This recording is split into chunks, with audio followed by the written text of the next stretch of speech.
Hey everybody, it's Jim here. In today's brief video, I'm going to be talking about giving credit where credit is due to a major company that I'm pretty harsh on from time to time, I admit. And secondly, I'm going to be talking about a shop that's a mom and pop that went out of their way for me. They also have a YouTube channel that absolutely deserve recognition and potentially your business. However, let's start with the first topic, and that's giving credit where it's due. Gibson.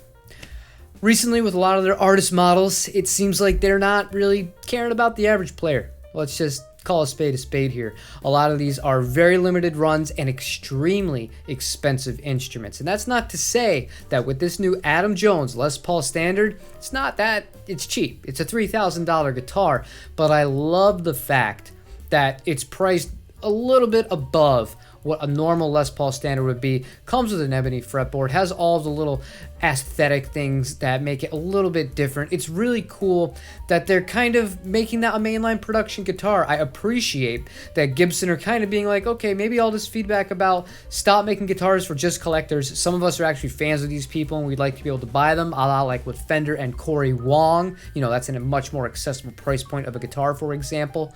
I think that Gibson did a good job. So, you know, if you're into that, at least now you can get into a Tool guitarist guitar for not spending $5,000, $6,000, $7,000, $9,000 used on reverb. Although some people are complaining it is not a proper custom. I mean, guys, what are you gonna do here? At least it's baby steps with Gibson, baby steps.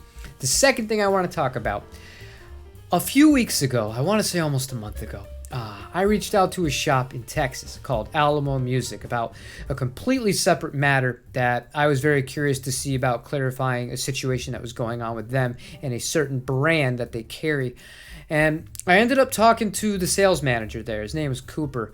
That guy just opened up to me about tons of stuff. I'm not going to go over the details of that conversation, but I mean, like, I felt like I connected with him just like as a guy and like as a human.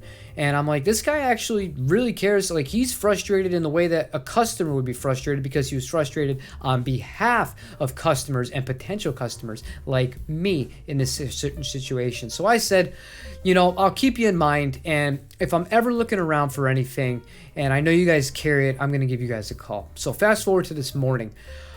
I go to Guitar Center because I had to get a tuner pedal. Well, I wanted to get a tuner pedal, and I wanted to check out maybe a secondary guitar that I can have for when I go out and I play live that does not have a nitro finish, because the weather here, the humidity here, all that, and the majority of the gigs I'm going to be playing are going to be outside. So I want something that's going to be poly but still quality.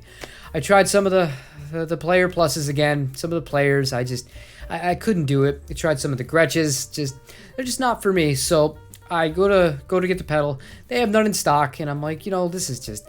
I felt bad for the Guitar Center at this point because you could tell the guys were just like, I don't know what to tell you. Like, half the walls are empty and they don't have anything in stock. So on my way home, I pick up the phone and I call Audiomo Music and I asked to talk to Cooper. Like, Cooper's busy, but he'll give you a call back. I said, all right.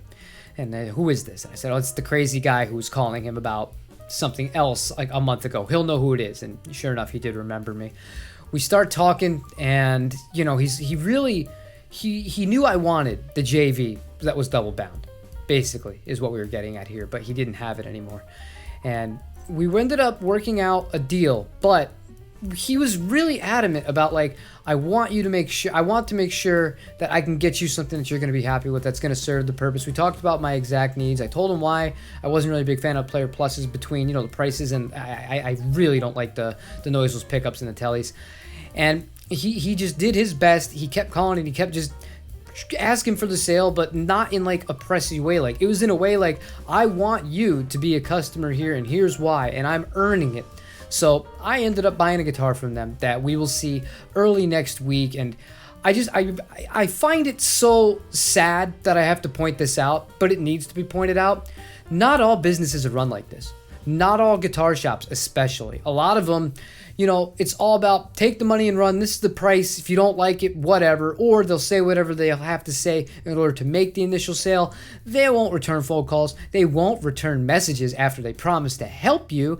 I mean, when a shop goes out of their way, like Audiomo did and Cooper did, I feel like I'm obligated in a way, as just like somebody who preaches to reward places like this and reward people that try hard with the sales. So I was very happy we came to an agreement. That should be here early next week. But last thing, wrapping this thing up here, before tomorrow's stream, I might have a poll up for you guys. If you can, please vote in that. That's going to impact a future video for next week. That would mean a lot to me, and I want to cater to exactly what you guys would prefer and not waste my time doing something that you might not be interested in. So keep your timelines peeled when you open up YouTube. If you see a poll, I'm not going to spoil it. Just answer it if you have the time. It takes you 2 seconds. Really would appreciate that. But that's all I have for you guys today. I didn't get any kind of like free gear, anything like that from LL Music. I'm not just praising him because of anything like that. We just happen to really appreciate how much effort he put into, you know, trying to get me into something that was going to make me happy and make sure that I wasn't going to go anywhere else, the old way that customer service used to work. And I really appreciate that. I know I repeated myself, but it really does mean a lot to me, and it's quite refreshing to see. So like this video, comment, subscribe, and I will see you tomorrow for the live stream, 12 p.m. Eastern Standard Time. Take it easy, everybody.